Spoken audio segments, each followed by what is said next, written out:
Hello, welcome everyone. We're going to give 1 or 2 minutes for everyone to be able to join the webinar. So we'll wait a few minutes and then we'll get started.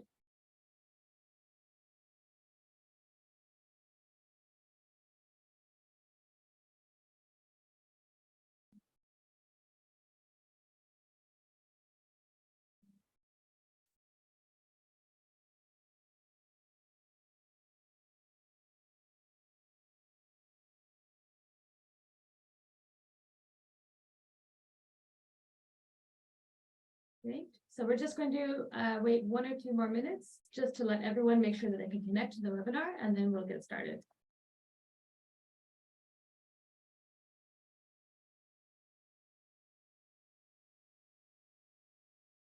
Okay. Thank you so much for joining us today. My name is Kristen Klarberg, and together with Novi Sad, we have arranged this e-conference as a part of the ULO project, European Alliance for Health. Today, we want to present the idea of EU values and why they're important. So we have with us today some speakers.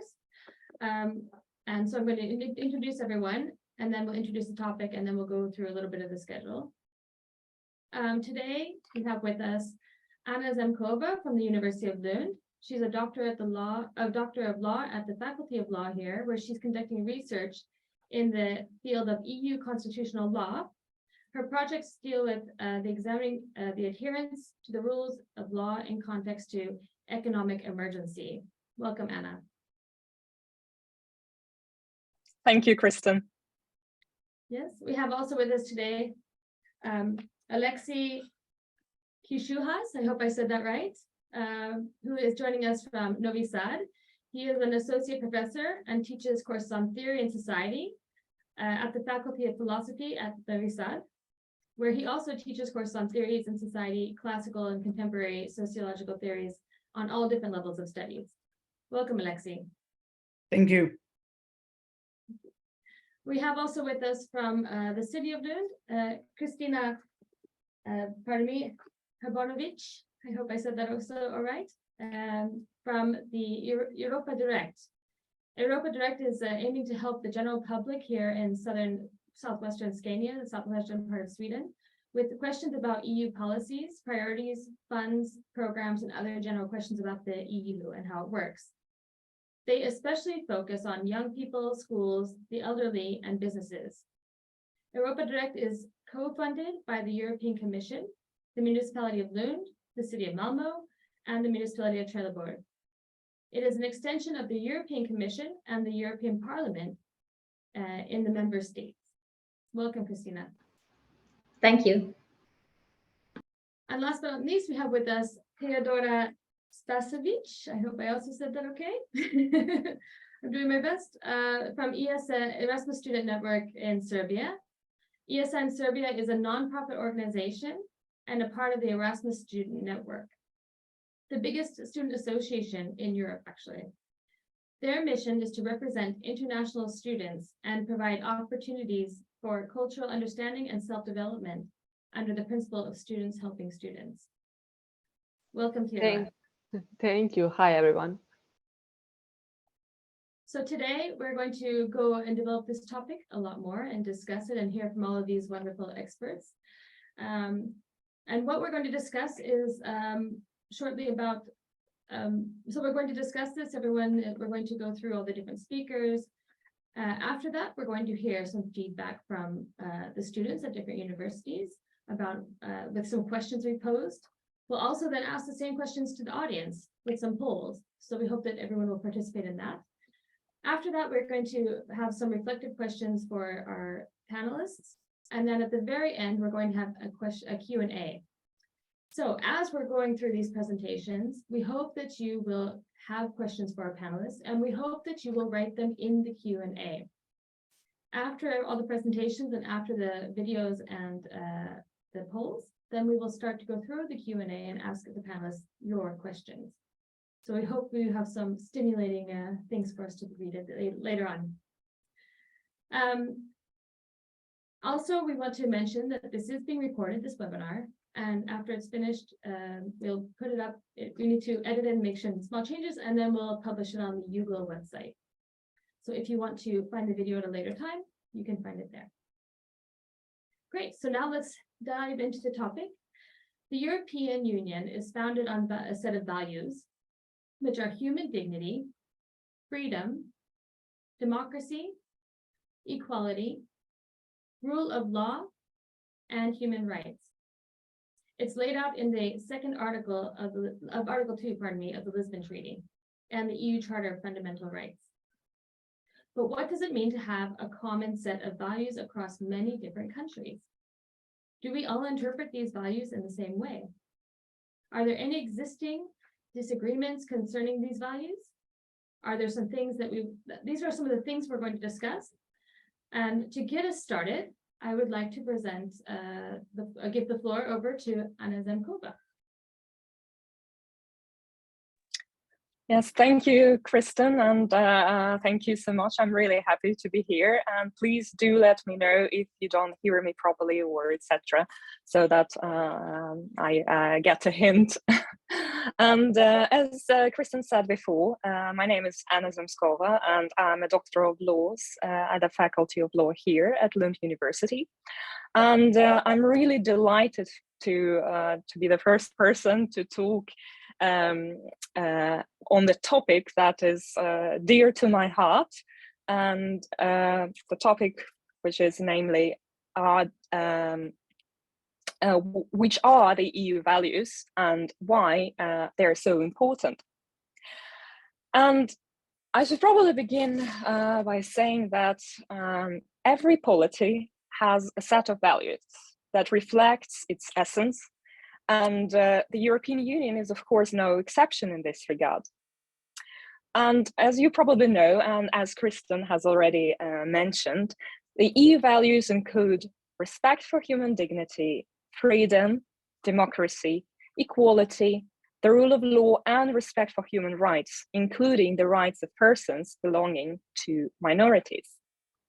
And these values are common to the member states in a society in which pluralism, non-discrimination, tolerance, justice, solidarity, and equality between women and men prevail, as Article 2 of Treaty on the European Union states. However, in order to fully understand the meaning and significance of the EU values, let us turn our gaze to the past and trace their evolution. As is well known, the European communities back then, and the European Union nowadays, was established first of all as an economic union, governed by law. And what does it actually entail? Well, the representatives of the participating member states met together, and after the feverish decades of 1930s and 1940s, decided to create a new legal order whose functioning would be founded on the principle of the rule of law, as opposed to the previous unions that were mostly based on the rule of the iron fist. And in order to do that, the member states agreed to actually undertake specific legal obligations and also transfer some of the powers to the European Union. And within the lapse of time and gradual development of the European integration, it actually became clear that the EU is more than just an economic project. It developed into a multifaceted political union that rests upon specific values that actually constitute the pillars of the European project. But how do we actually define which are these values common to all the member states? In this regard, the inspiration was actually drawn from the constitutional traditions of the member states. That is how a set of values common to all of them was identified. And for the first time, these principles, and back then it was the principle of liberty, democracy, respect for human rights, and fundamental freedoms, and the rule of law were mentioned in the preamble of the Maastricht Treaty. And later on, they were actually elevated to the status of foundational principles in the Amsterdam Treaty. And it was actually the Treaty of Amsterdam that incorporated respect for these principles as the conditions that a potential member state that would like to join the EU actually needs to fulfill. The conditions that are also known, maybe you have heard, the Copenhagen criteria. And lastly, it was, of course, the Treaty of Lisbon that acknowledged the seminal constitutional status of these principles by establishing them as EU values. And the Charter of Fundamental Rights that became legally binding together with the entry into force of the Treaty of Lisbon also underline this seminal importance of the EU values in its preamble. One would think that perhaps all is well now. We do have the values enlisted in the Treaty of the European Union and in the Charter of Fundamental Rights of the European Union. What else do we need? What can actually go wrong? And first of all, well, the first thing that comes to your mind is, I hope, that even though we now can actually easily name all the union values, how do we actually define their content? Because that is extremely crucial, as our understanding about the content of these values might differ, let alone the interpretation of these values by 27 member states. The second question that might come to your mind is, what can actually be done in case some member states have a perception of the values that differs drastically from the understanding of these values shared by other member states? And unfortunately, the above questions are not theoretical in nature, but they actually do reflect the essence of one of the crises that the EU has been facing for some time in regard at least to one of the EU values, namely the rule of law. And what happened is that some member states, upon joining the EU, have started to demonstrate limping adherence to the principle of the rule of law. And it became obvious that it is not possible anymore to rely on the common understanding of the EU values unless these values are actually defined. And in this regard, the Commission, being the guardian of the treaties, has done an enormous work since 2014 while formulating the notion of the principle of the rule of law in its multiple communications. However, the most important conceptual achievement in regard to defining the content of the rule of law constitutes in introducing a legally binding definition of the rule of law in the so-called rule of law conditionality regulation, perhaps that you heard about, where the rule of law is actually defined as follows. It is a union value enshrined in Article 2 TEU, as we have already established before, and it actually includes the principles of legality that implies a transparent, accountable, democratic, and pluralistic lawmaking process. It contains legal certainty, prohibition of arbitrariness of the executive powers, effective judicial protection, including access to justice by independent and impartial courts.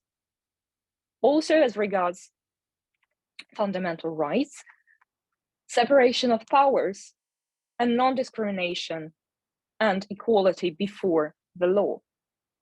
And the rule of law shall be understood having regard to the other union values and principles enshrined in Article 2 TEU. And that was the formulation provided in the rule of law conditionality regulation, right? Well, at least we feel kind of settled with the first question. But the second question asked above is a bit trickier, right? And I'll just remind you of the second question. And that is, what can actually be done in case some member states have a different perception of the values that other member states, right? And you see, the practical problem of the conditions for becoming a member of the European Union, the so-called Copenhagen criteria that I mentioned before, is the follows. So as you remember, the Copenhagen criteria constitute the conditions for the membership in the Union. And during the process of accession to the Union, the compliance with them is thoroughly assessed and evaluated.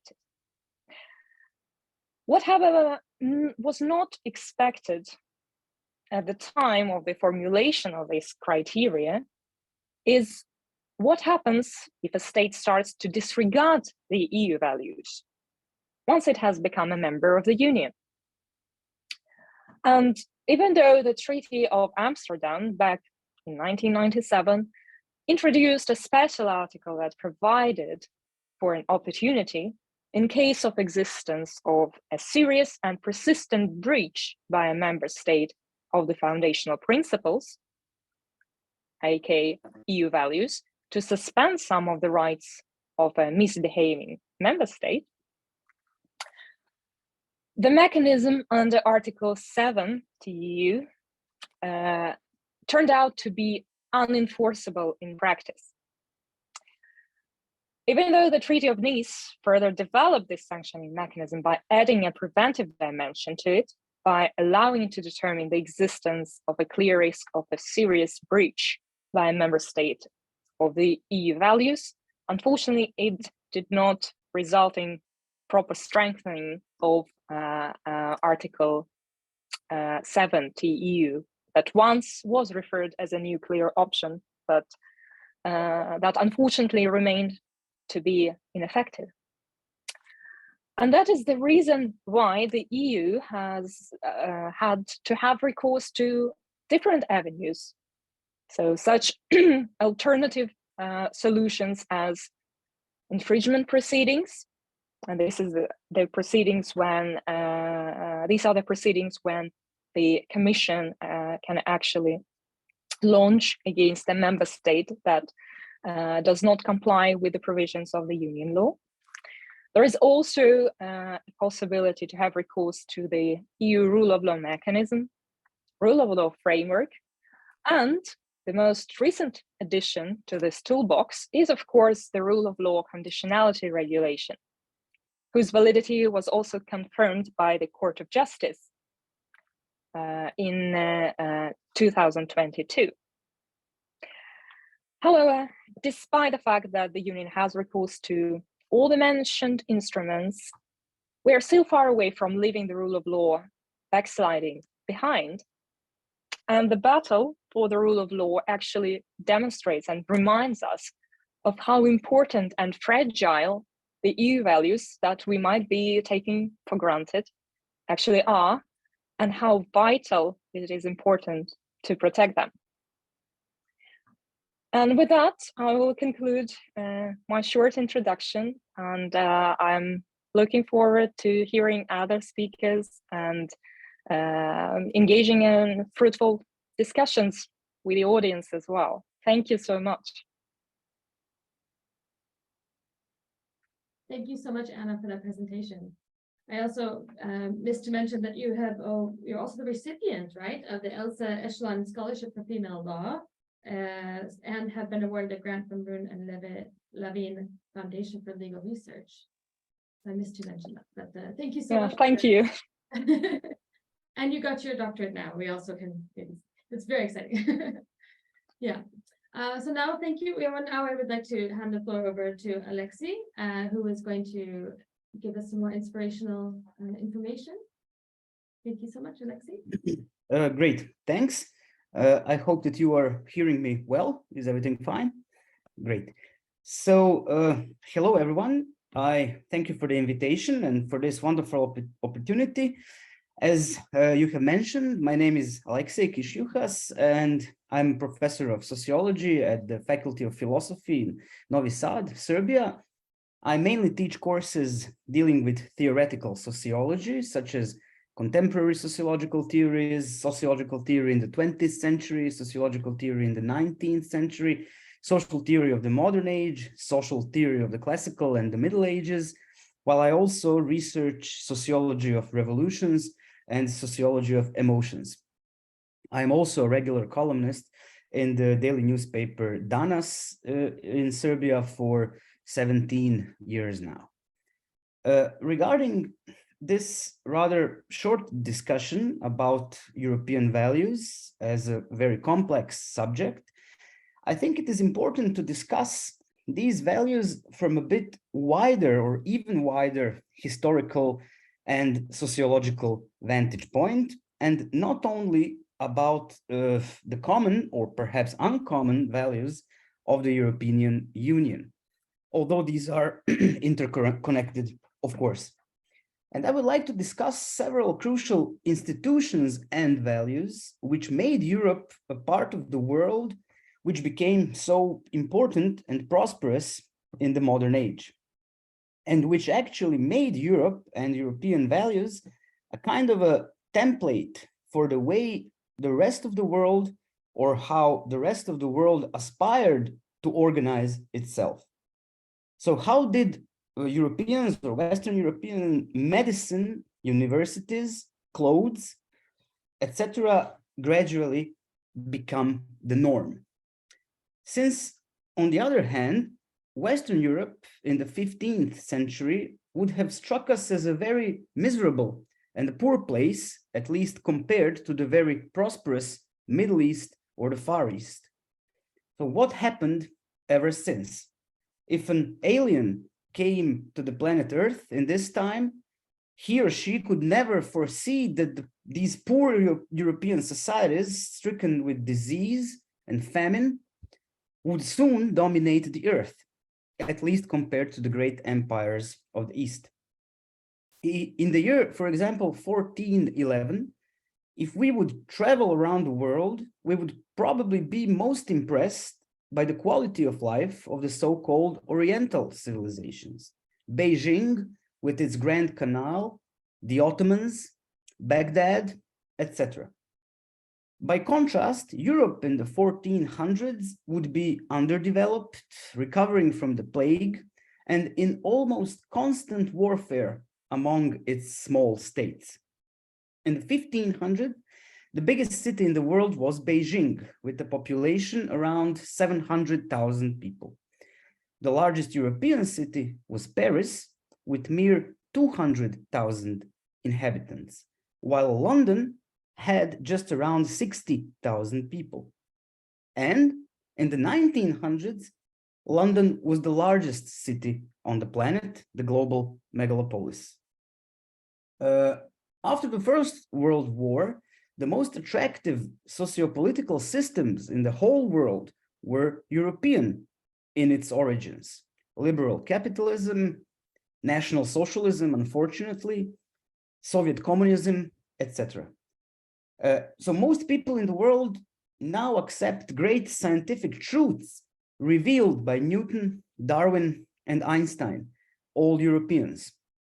Our economies are based on the principles laid out by Europeans, such as Adam Smith, Karl Marx, and John Maynard Keynes. Furthermore, all over the world, universities are converging on European norms and values.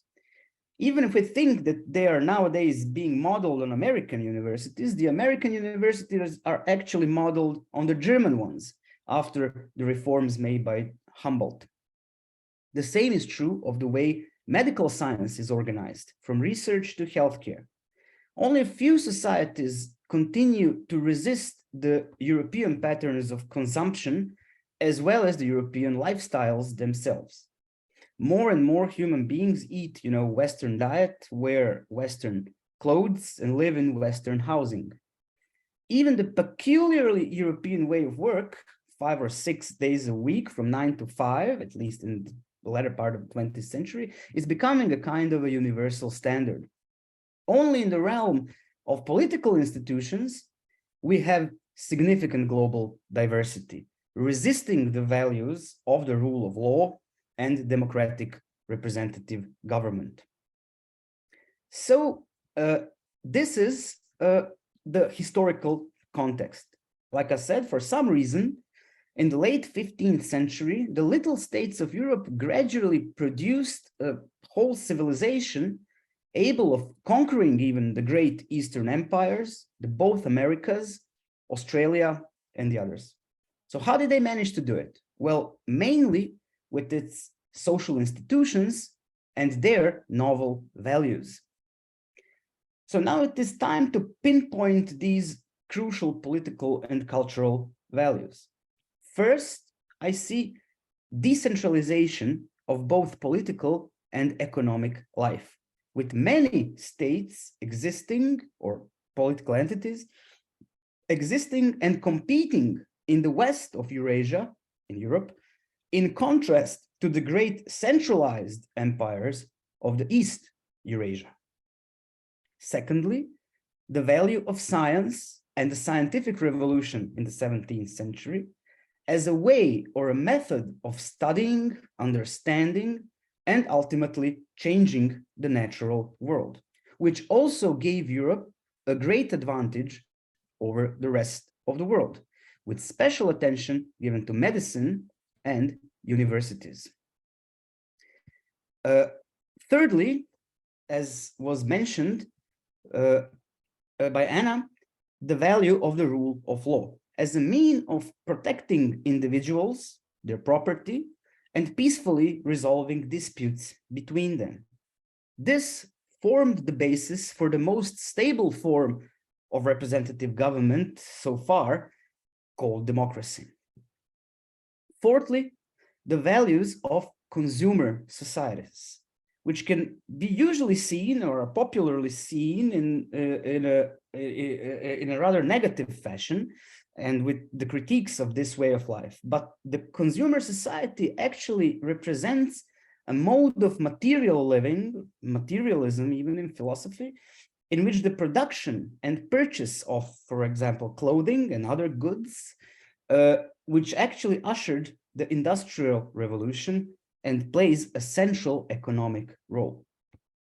And finally, the values of the work ethic, as Max Weber would say, as something unique to Western Europe, and as a moral framework and a mode of activity which provides the usually lacking social glue for the dynamic and potentially unstable societies which were created by all of the previously mentioned values and practices. So, decentralization, science, the universities, rule of law, but also consumerism and work ethic were actually the key European values in my view. Freedom, democracy, human rights are the offsprings of these. Or to be more precise, European institutions are products of European culture and of European cultural values, such as medieval English individualism, medieval universities, Renaissance humanism, French Enlightenment, the Northern Protestant ethic, and of course, the Greek philosophy and democracy and Roman law. Europe led the world in developing autonomous intellectual inquiry, the scientific method of verification, and the rationalization of culture and research. In other words, I'm soon to finish, there were few really profound differences between the eastern and the western parts of Eurasia in the 1500s. Both regions of this vast continent adopted agriculture rather early, together with market-based exchange and urban-centered state structure. But there was this crucial difference. In China, a monolithic empire has been consolidated, while Europe remained politically fragmented. In Europe, mountainous and divided by rivers, multiple monarchies and city-states engaged in creative competition and, of course, communication and cooperation with themselves.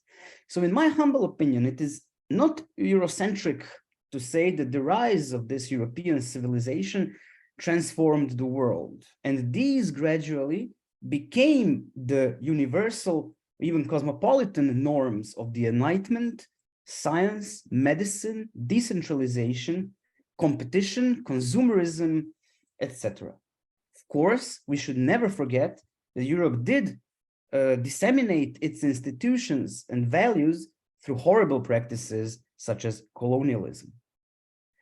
So all of these made Europe rather unique and attractive. These are the apps of or social institutions and the social values which ushered the modern age, as was mentioned by an analogy by historian Neil Ferguson. In a way, and I'm concluding, Europe is actually not a geographical expression. It truly is a set of norms, behaviors, institutions, and above all, values, with borders, geographical borders, which are blurred and which can be made universal. At one point in history, Germany saw itself as outside of European values, especially in contrast to British individualism and French materialism. Today, numerous European values actually exist all over the world: Japan, South America, Canada, and the United States, of course. So my key point is that these values, decentralization, science, rule of law, but also consumerism, produced more competition, produced the scientific revolution, ushered large investments in public health and public education, university education, which then made way for the values of freedom, democracy, human rights, of which we are so proud today. Thank you. This is my part of this talk. Thank you so much, Alexei. It was very fascinating. I also Thank didn't mention that you you won an award, right, for the best young researcher at the Faculty of Philosophy, and you also got an award for the Stanislav Maranovic, I'm sorry about my pronunciation, No problem. award for journalistic courage and a special achievement. So I just want to make sure we mentioned that before we move on. Thank you very much for your talk. Thank you. Yes. And now we would like to go from this the kind of philosophical and the higher up discussion to kind of go down to the grassroots and the more on the ground level of how the EU is working. And to start that off, we'd like to meet Christina from the Europa Direct office here in Lund and hear about how you're working with these different values here with us locally. Thank you, Christina. Yeah, thank you. I will try to share my presentation here. Yes. So let's see. Can you see it now? Yes, we can. Yes, good. Okay, thank you for the invitation to this conference today about the EU values. My name is Christina Hörbinic and I work as a manager at Europe Direct Lund. I will start by telling you a little bit about the Europe Direct network to introduce what we do, and then I will talk to you about how we work with the EU matters at the local level, and then go into some practical examples of how we are working with the European values in our day-to-day activities. And finally, you will also have my contact information if you want to get in contact with us afterwards. So the Europe Direct is a network of information offices that are coordinated by the European Commission. Right now, there are 424 Europe Direct offices that are spread out through Europe. And our office in Lund was established in 2021, so we are one of the newest. The offices in each member state are coordinated by the European Commission's representation, which can be found in each capital. So we work very closely to the Commission's representation in Stockholm, and they coordinate all the 15 offices in Sweden. The aim with the Europe Direct network is to help the European Commission and the European Parliament to reach out with their priorities to citizens at the local level. And we do this by answering questions from citizens about the EU. We also inform how the EU operates. For example, we publish a monthly newsletter where we highlight important questions that are on the political agenda in the EU. We also showcase the benefits that comes with the EU memberships and try to explain to citizens locally how they can get involved in the European project and how they can express their opinions. And this we do by organizing events and communication activities on European issues with our target groups. And in Lund, we have 4 target groups that we try to attract and involve in our activities. And these are young people, schools, pensioners, and companies. Our host organization is the City of Lund, who is also financing our office together with the Parliament and the City of Malmö and the City of Trelleborg. In total, we operate for 11 municipalities in the southwestern part of southern Sweden. And so now I will talk a little bit about the local level and why this level is important for the EU, and also show how we do what we do on a daily basis. One thing that we are working with is making the EU more visible, and we aim to make EU more visible by highlighting different EU initiatives that are going on in our region. Sometimes citizens have a feeling that Brussels is far away and that the EU is not affecting us very much at home, which is of course wrong. So then we try to strengthen the European identity and the sense of being a European citizen by making the EU more concrete and visible for citizens where they live. For example, we compose articles in our newsletter about local EU projects. And we also try to show citizens how the EU is contributing to the development in our region by highlighting concrete projects. We are also working with engaging citizens.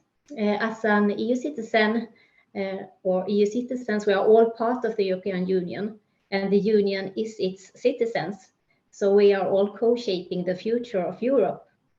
And we try to increase the understanding for this idea by bringing people together to discuss important future questions.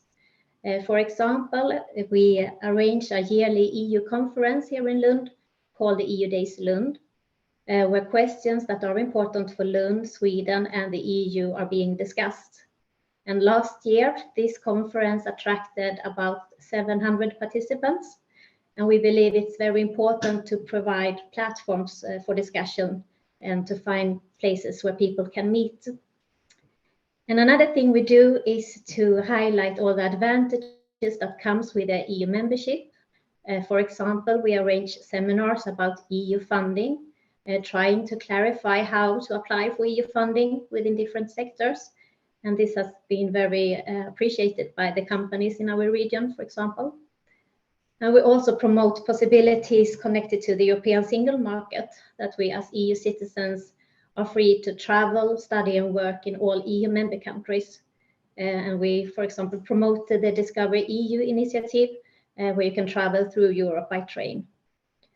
And finally, we also collaborate closely with the European Parliament's office in Stockholm to promote the upcoming European election that will take place in June next year. And our goal is to reach out to both first-time voters and elderly persons with the aim to increase the level of voting compared to the last election in 2019. Sweden had about 55% of a turnout in the last election. So now I will give you some examples of how we work with some of the European values in our day-to-day activities. So I have chosen to highlight 3 of them here. When it comes to democracy, we offer lessons for high school pupils on this topic. We have, for example, lectures about how you can affect the EU, how the EU operates, and an EU role play. And the aim with these lessons is to increase the knowledge of how EU decisions are being made and how they affect us in Sweden on different levels. And on this picture, you can see us from a school visit in Malmö, where the teachers and pupils had prepared a big EU role play. The pupils were divided into 10 committees, simulating the European Parliament, and they worked with real challenges that the EU is facing today, such as how to secure sustainable food supply within the EU and how to structure the EU's aid towards Ukraine. So we gave an opening speech and emphasized why these challenges are so important for the EU. And it was really nice to see all the commitment from both teachers and pupils. And when we go out to schools, we often discuss how we can affect the EU and also how Sweden is affected. And many people think that the EU decides a lot and that we don't have a say in anything. But as you know, that is not the case because we are the EU. So Sweden is a part, as well as the other EU member states, and we have an influence in EU in many ways. So we try to make this more clear. Another example is the rule of law. We have arranged several seminars on this important topic. The latest event was a collaboration with Malmö University under the umbrella of the Swedish EU presidency. And we had the title, The EU Rule of Law Crisis, Looking Backwards and Forward.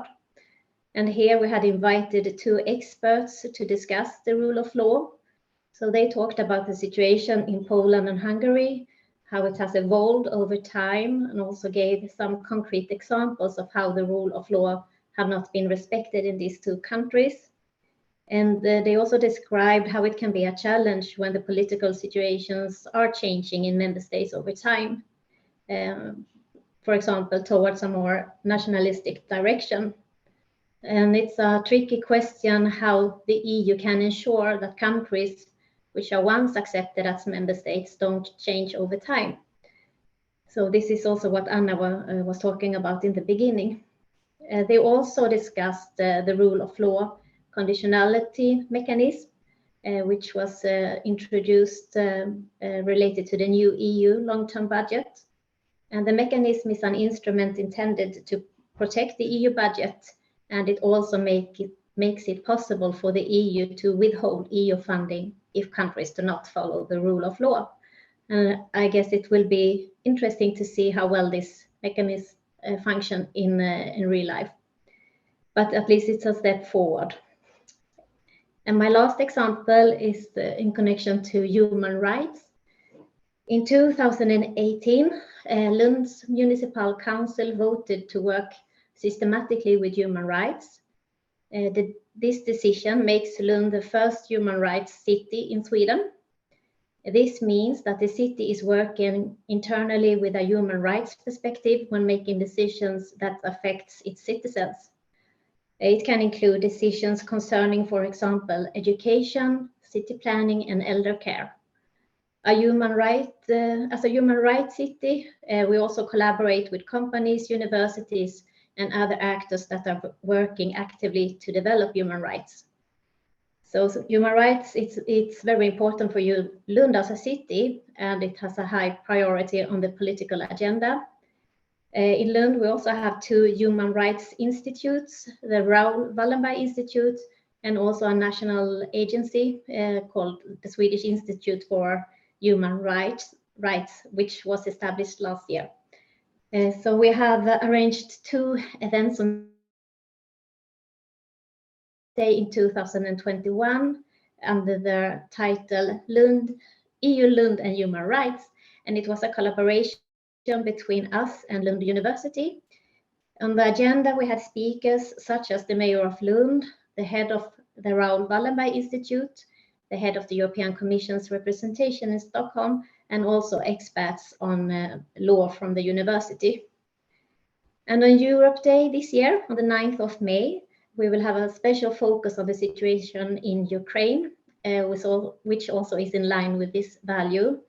And we will have an academic discussion about European security policy and also a panel discussion to highlight local initiatives by civil society in Malmö and Lund that are being done to support Ukrainian refugees. And I think we will have a lot of more activities on this topic later on also. So this was my last example, and this is just my contact information. So thank you. Thank you so much, Christina. It's very exciting to hear, especially from Lund. There's some things we already know about, and other little surprises. It's nice to see that there's so much work going on. Good, thanks. Thank you. All right, and last but not least, we would like to hear from Theodora from ESN in Serbia about how you guys are working with students at Novi Sad. Okay, hi everyone. I'm gonna share my screen. Just give me a second.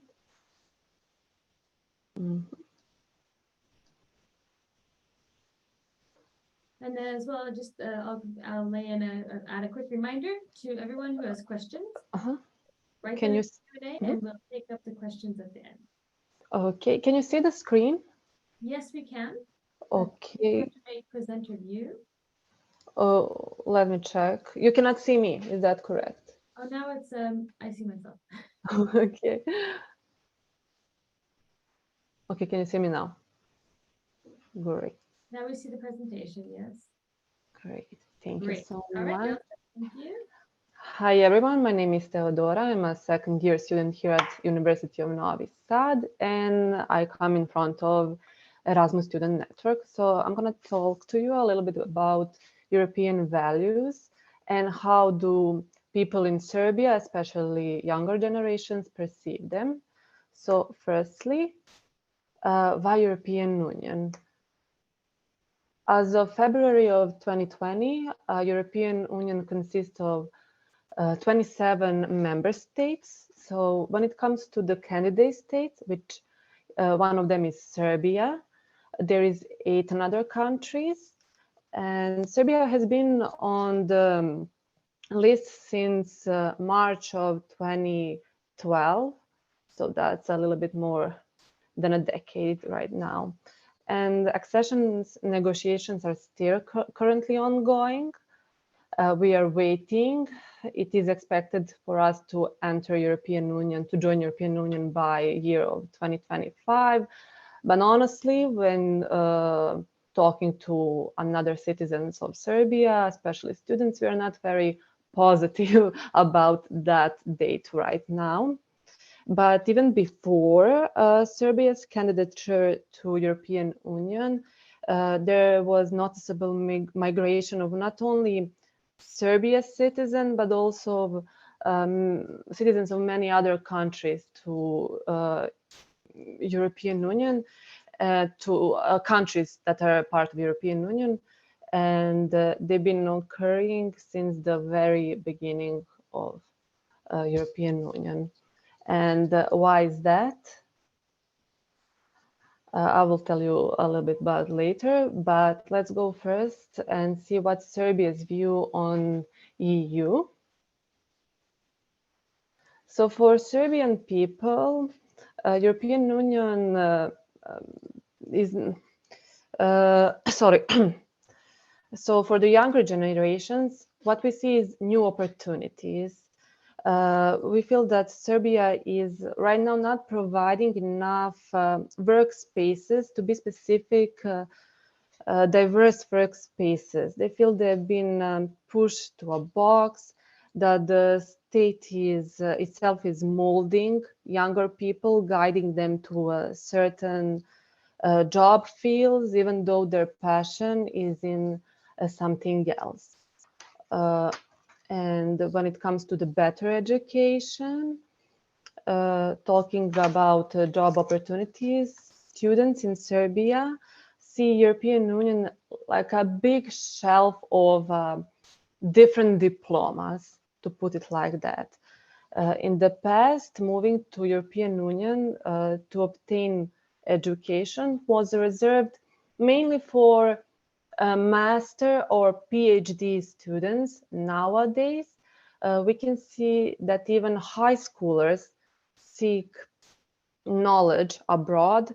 Parents even prepare their kids by putting them in English classes and to learn English, even before they can fully grasp grammar rules of their mother language. And when it comes to acceptance, this is specifically important to those marginalized groups, such as LGBTQ plus population, people with different disabilities, or whoever feels like an outsider in this state or in this community. And in the past decade, thanks to technological progress, we can see that the difference, that the distance between people has been shortened. So even people nowadays in Serbia can find their own little communities through social media to connect to other people all around the world. Healthcare. So talking about healthcare, we do have a lot of qualified staff. What the problem is? Problem is that, like I said, when it comes to those job opportunities, a lot of people, especially our good doctors, our best nurses, seek jobs abroad. They go to European Union. So that is one of the reasons why in Serbia, healthcare is not very developed, unfortunately. And we do not have enough fundings for some machines or to even improve our hospitals, unfortunately. And that's why a lot of people have to go to another countries, specifically European Union countries, to seek healthcare, which can cost them a fortune. And when it comes to justice system, so when you ask a Serbian youth, how do they feel about our government? You will get different kind of answers, which all mean the same. We are kind of disappointed. We can see the corruption on almost every level, almost in every organization in our country. And we are trying to change it. We've been trying to for the past few years, but not there hasn't been much improvement in that. And last but not least, freedom. Firstly, like I stated here, financial freedom, physical freedom, freedom in opinion, freedom in speech, and that will be that. And what are those values? And how do we perceive them compared to the exchange students in Novi Sad? I'm gonna go over some of them. So first would be democracy. I don't think I need to go into the definition of what democracy is. Next one would be human rights. And the third one, which is diversity and inclusiveness. I want to talk about this a little bit. So when it comes to the province of Vojvodina, where our university is located at, we have a lot of different people with different backgrounds, with different beliefs, opinions, with different religion beliefs also, thankfully. But I would say that would be only, when we talk, that would be specific to Vojvodina. When you go a little bit souther, I wouldn't agree on this statement. And next would be solidarity. And last, oh, not last, but maybe most important one would be peace and security. I believe many of you know or have heard about our country, and I think the first thing that pops up is war. Unfortunately, our country has been through a lot, and we cannot turn the blind eye to the things that are going on in our very close proximity right now. with all the victims of the war in Ukraine and Russia, unfortunately. And we're still dealing with the consequences of previous wars that were held on our territory. And that's why younger generations are trying to their best in their power to maintain the peace that we have right now in our country. And education and innovation, like I said before. So when it comes to values and how do we perceive them to the exchange students that come in Novi Sad, I wouldn't say that there is much difference, especially in Novi Sad, in Vojvodina and Belgrade. But still, there are some things I want to mention why some people still are reluctant to not receive European values, but to even talk about them or include them in their not everyday life. But the first one would be the fear of abandonment of traditional values, especially to those who come from very religious families. Leaving those traditional values would seem to them like they are losing a part of themselves. They're losing a part of their own identity. Then the third would be lack of diversity in opinions. So what I meant by this is firstly, so when I was talking about acceptance in communities, a lot of people are afraid to voice their opinions so they wouldn't be left out from their families, from their friends. And secondly, the informations that we receive, especially when it comes to the older generations, seems that they come all from the same source. Especially to when I said older generations, they're not very open-minded to things like social media, even internet. So what they do, they will watch TV and read the newspapers. And like I said, all of the informations, even though the newspapers are from different houses, are coming from the same source. And like I said, the polarity between the province of Vojvodina and the rest of Serbia, Vojvodina by itself is very, very developed. You can see that, especially in the past 3 years, opening of many IT companies here. We have a lot of migrations of workers here and students also from a lot of different countries. But when it comes to the rest of the Serbia, especially the southern parts, not much is going on down there. And I would say it's those parts of the Serbia are holding us back in some way on our way to accession to European Union. So where is Erasmus placed in all of this?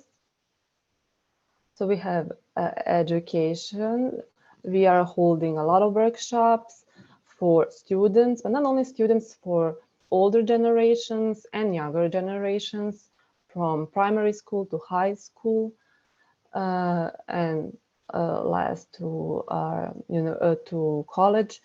Then next would be student mobility. As you have heard, Erasmus is the biggest network when it comes to student mobility right now. I think in Novi Sad we have 15 or plus exchange students.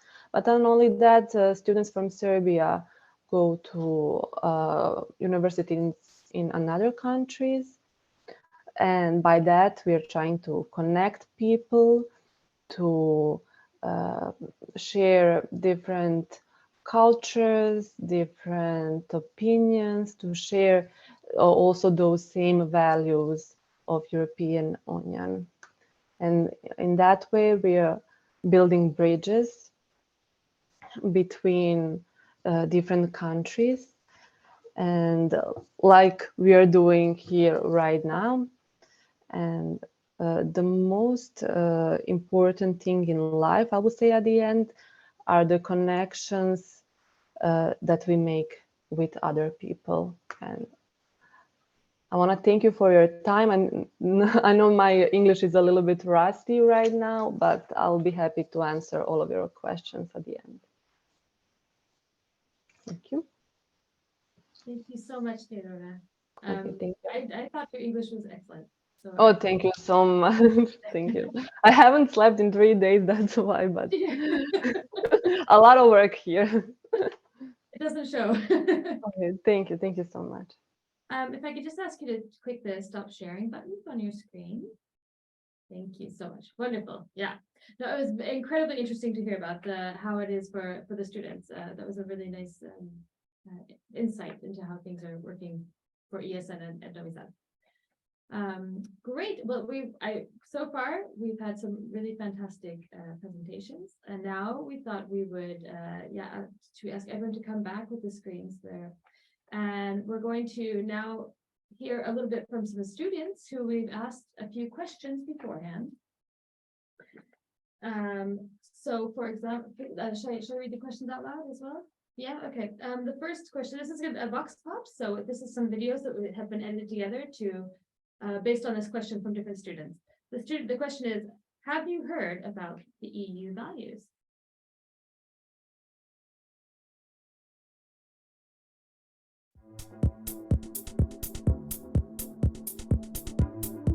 Yes, well, some of the values would include, for example, democracy, human rights, the protection of human dignity, or just the rule of law in general. Yes, I've heard about European common values. I've heard of them when I attended some Erasmus Plus seminars. Those are human dignity, equality, and human rights. I've never heard about the European values before, and I can't name any of them. I know they're centered around democracy, human rights, rule of law. I know there's 6. So it's probably human dignity, freedom, and one more I cannot name at this moment.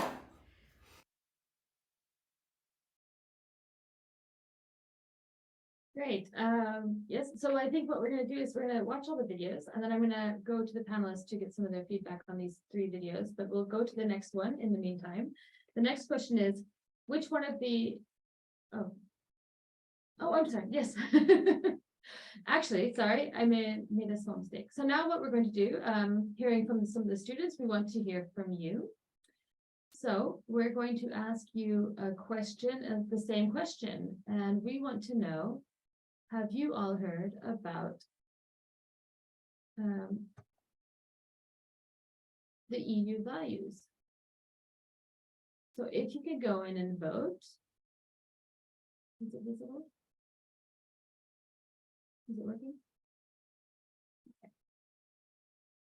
Yeah, so feel free to go in and vote, and then in a minute, we're going to show the results.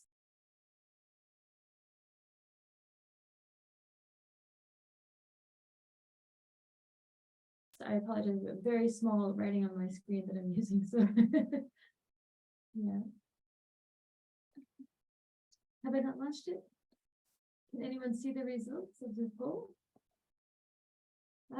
Okay, 1 second. Let's try, yes, let's try this. Oh, I think now it's open. Sorry, okay, thank you.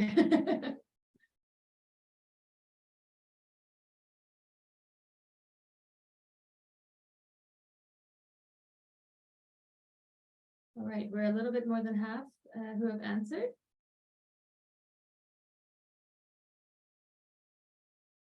And it's slowing down. So I think I'm going to do a countdown of 10 seconds, and then we'll close it. 9, 8, 7, 6, 5, 4, 3, 2, 1, and end the poll. And I'm going to show the results. And I think that's quite good news, right? We're happy to see that so many people are aware of the EU values. If it's okay, I'm just gonna ask the panelists, are you surprised by this? No, I got a head shake, no. No, great. Okay, maybe it's you guys who are working with this who you know that people should know these things. I think that's good. That's good news. All right, and now we're going to go back. Stop sharing. And we're going to see the next video. And the question for that video is, which one of these values do you think is the most important?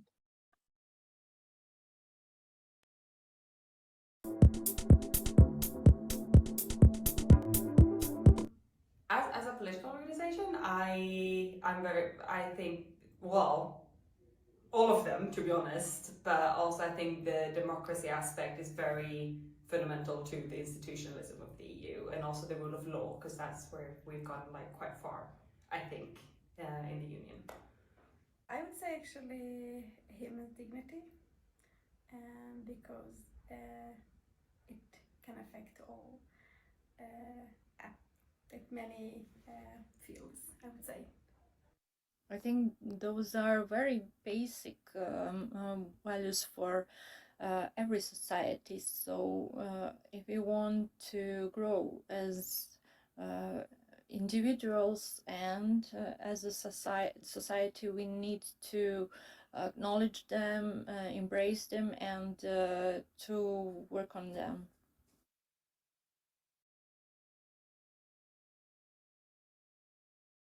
All right, that's I think a bit encouraging here. Now we want to ask the same question for our audience. So which of the values do you feel are the most important? Go ahead and give us your feedback.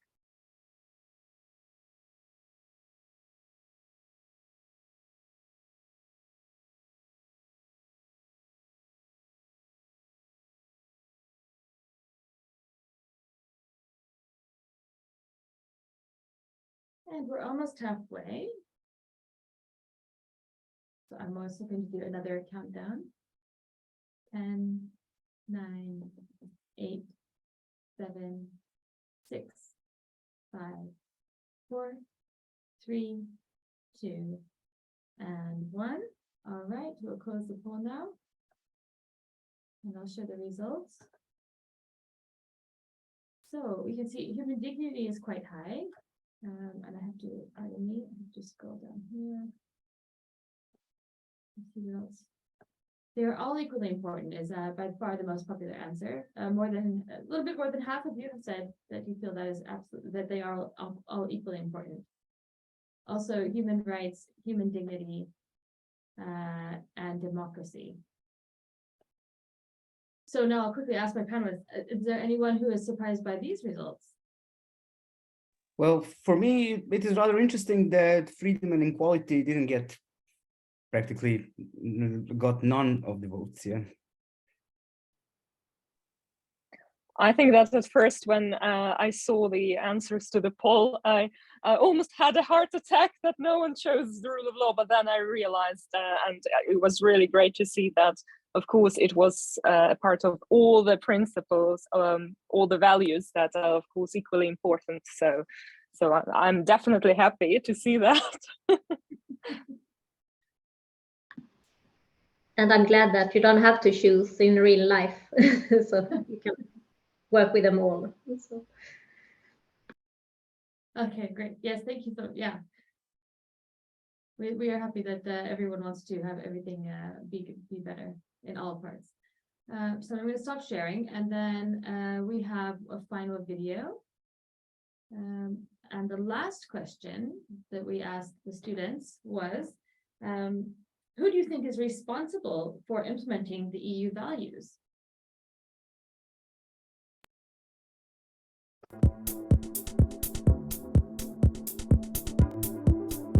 I think that most responsibilities for implementing European values have universities and other student organizations.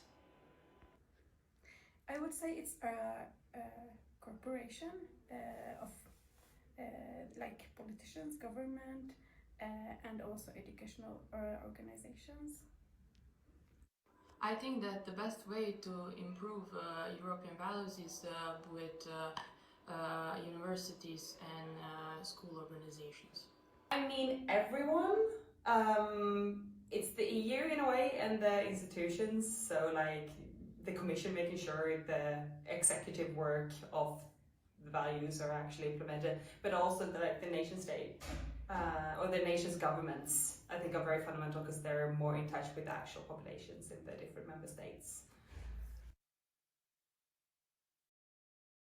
Okay, very interesting. Now, I don't know if this is because we are talking to a lot of university students, but now we want to hear what the rest of you think. So we're going to launch the last poll. What do you think? Whose responsibility do you think it is to implement EU values?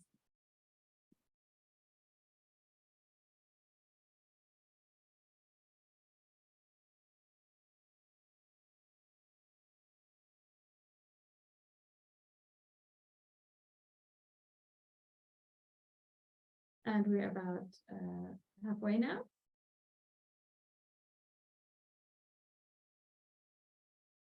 So I'm going to do a countdown once again. This time I'll do 5 seconds. 4, 3, 2, and 1. And now we'll end the poll. So, politicians and government is the most popular answer. The EU is the second. Other, which I'm curious what this other could be, is the third. And university and educational representatives. So I find this surprising considering that what the students said, but now I'd really like to hear what you guys think. Well, I'm not very surprised. I would also put politicians and governments first.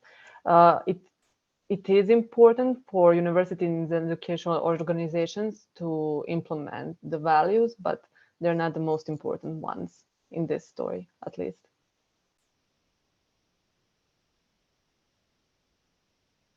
Does anyone else have something you would like to add or discuss? What could this other category be possibly?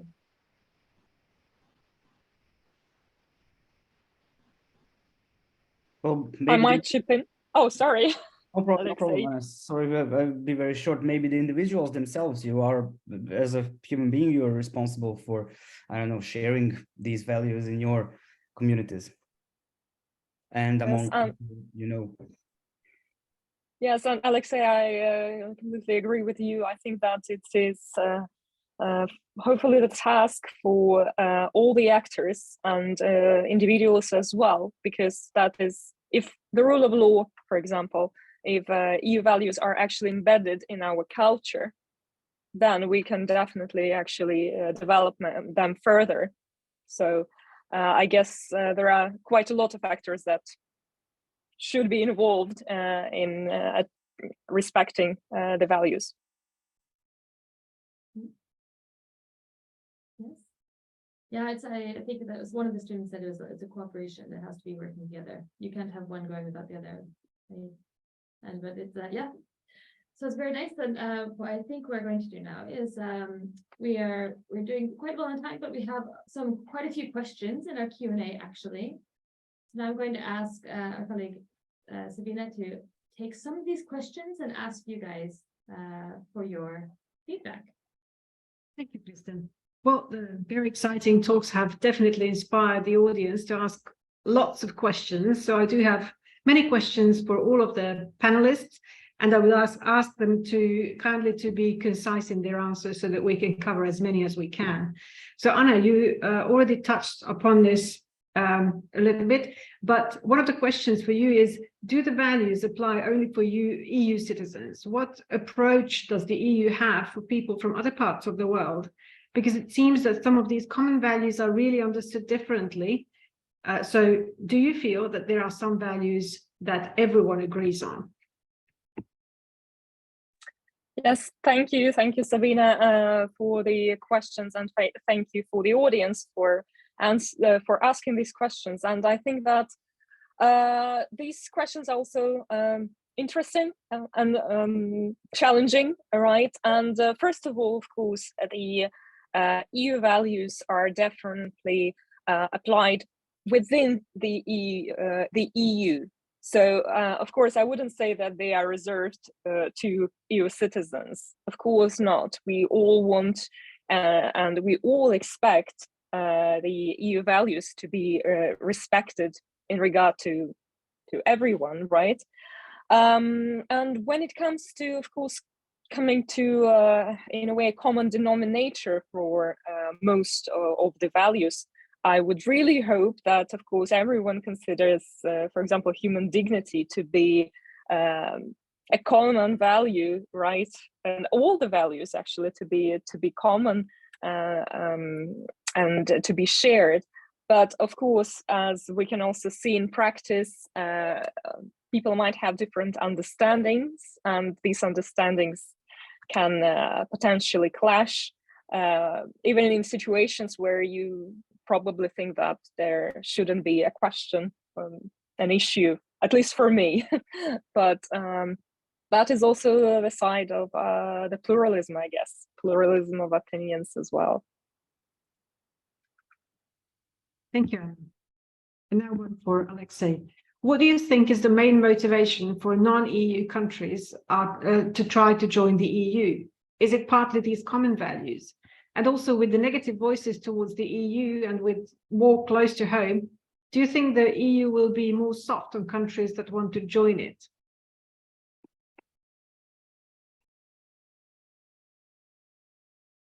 I was muted. In my opinion, the main motivation for non-EU countries is commonly said to be materialistic in nature, that the living standard in the EU countries is crucial when compared to the currently non-EU countries. But I wouldn't be so, how can I say, ironic about it. And I think that the values of peace and in a way of stability are among the factors as well. But I would not dismiss this material aspect. And as I've mentioned, I see consumerism as an important social force as well. This was among the key reasons for Eastern Germans to escape to Western Germany, although the living standards were rather similar, although the political rights weren't. And whether the EU policy would be softer on aspiring countries, I must admit that I have no idea what the future brings in this regard. Thank you. And also you mentioned decentralization, but isn't part of the common EU goals a desire to centralize some things? True, and it's a great question, but European centralization always insists on diversity also as its crucial value. And the calls for more centralization are actually calls for a federalization of Europe, or creating the United States of Europe in a way which retains the values of decentralization on the local and on the state level, and increasing unity only in the spheres of foreign policy, common army, etc., but with preserving all cultural and political diversity in member states, similar to the diversity between, California and Montana and Texas or New Hampshire or whatever in the United States of America. But of course, this centripetal processes, more or less centralization in a federal entity, together with ethnic nationalism, which is also mentioned here in the questions, were the crucial factors in the breakup of my country of birth, the socialist Yugoslavia. So this actually refers to also the other questions about Great Britain leaving the EU and the possibilities of dissolving the EU. So I find these processes of more unity in diversity rather challenging. Thank you, Alexei. Thank you. I have a question for Christina now. Christina, about the Europe Direct Office in Lund, what are the main challenges when trying to engage students? And also, which target group is harder to reach? Yes, thank you for the question. I must say that it has been pretty easy to involve and engage students, because there are a lot of things going on already at Lund University, at Malmö University, and a lot of international collaborations. So the students, they want to be a part of our activities, and they often come to us with ideas. So it has not been a challenge for us, and that's very positive. But when it comes to elderly persons, that is also a target group that has been a bit more challenging because it's not so easy to find this group in one place. So what we have been doing there is to arrange like seminars with authors and so on libraries, and then elderly persons tend to show up. But students have been the easiest target group so far, I would say. Thank you, Christina. Teodora, one of the questions was directed at you. You said that Serbia is trying its best to maintain peace. So don't you think a membership in the EU could help? And what fears do you think students have that could happen if Serbia joins the EU? Well, I don't think that students have any fear when it comes to Serbia joining the EU. I believe that the older generations, our parents and our grandparents, are reluctant when it comes to that. When I spoke to students, they're very eager.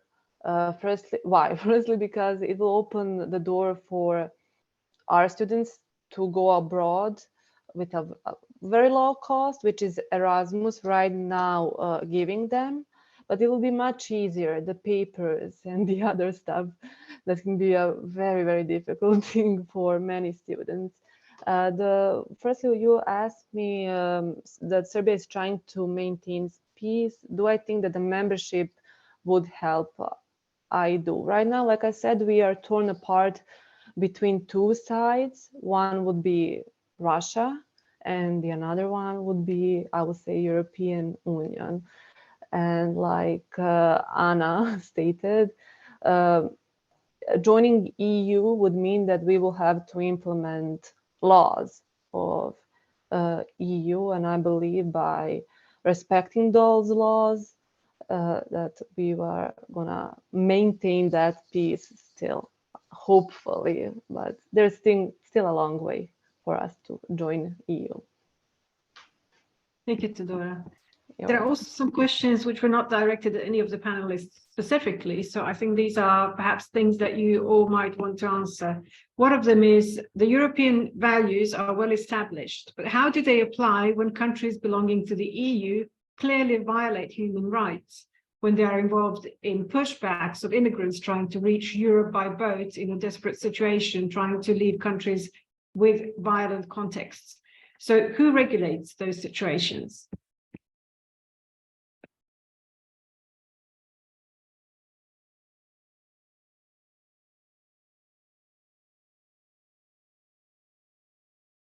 This is a question it's a complicated question, and it serves has a complicated answer as well, and we probably don't have much time. But I think that the reason for this question is something important, and it alludes to perhaps some kind of a hypocrisy maybe, or a gap between the nominal values and the harsh reality, especially towards migrants and some other classes or groups of people, even in the European Union member states. So in a way, the core values are important, but I believe that the European countries and their leaders and everyone should try to figure out the solutions which are in accord with these values, if they want to maintain the idea of these values as something important for Europeans. Since on the contrary, people will stop believing in these values as well. Thank you, let's say. Anna?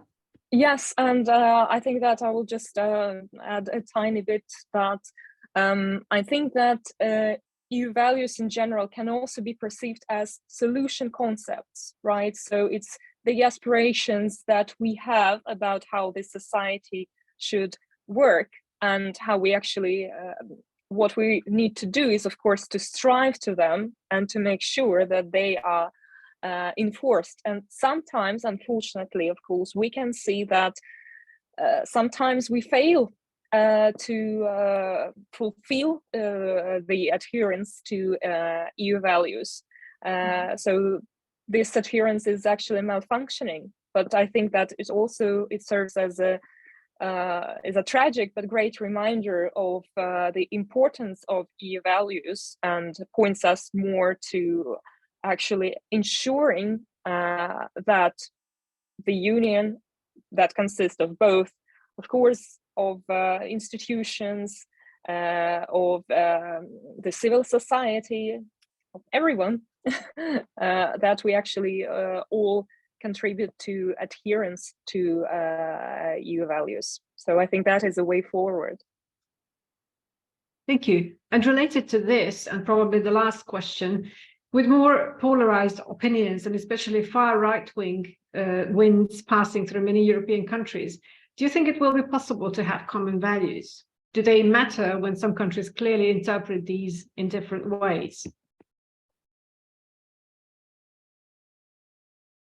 Well, social institutions usually rest on common values, and if these are not practiced or believed in or whatever, they fall apart. But I believe that the key question is not whether citizens of Europe would have common values, but what kinds of values would these values be? Will they rest on the values that we talked about today, or perhaps the values of, I don't know, xenophobia and right-wing nationalism, etc.? So these are also values that some people unfortunately nurture and can be made common as well.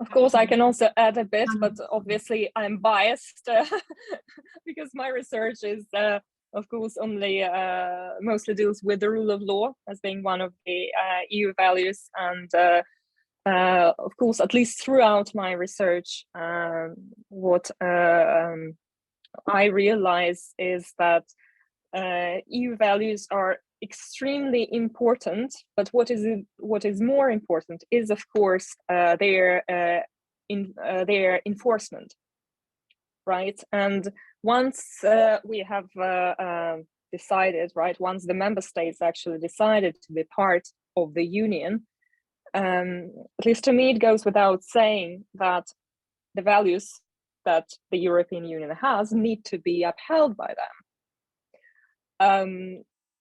But yes, I just hope that, of course, more people would have the same opinion. But at least, yeah, that is an opinion of a researcher that is doing research on this very topic. So I'm biased. If I may add something, we tend to forget the value of peace, although it sounds, great and kind. Maintaining this value as something important is closely linked to the European history and the history of the European Union. So this idea of achieving peace in Europe as a common goal is unfortunately usually forgotten, since Europe lived in the longest period of peace in its history up to the first wars of Yugoslav succession, and then this horrible war in Ukraine. So now, the potential war between France and Germany, or between Spain and the UK, are practically unimaginable. Although one can imagine all sorts of things. So the value of peace is also something that should be, how can I say, pinpointed. Thank you. Thank you all for your answers. And over to Kristen now. Yes, thank you so much. And I think it was Alexia said in the very beginning, this is a very short meeting and e-conference about a very, very large topic. And it's impossible for us to cover too much of it today. But I think we did a good job of trying to get some different opinions and get some different points of view about the law and from society and academia, as well as on the local level. So I think it's nice to hear that if you do want to get involved and you're coming from different places, you can probably look for your local Europa Direct office, or if you're a student, maybe there's an ESN office at your university. And we want to thank all of the speakers so much for your time and your information and just sharing with us what you do and showing your passion for these subjects as well. We really appreciate that. So we're going to end our e-conference on democracy values, pardon me, EU values. But thank you again, and big round of applause to you guys.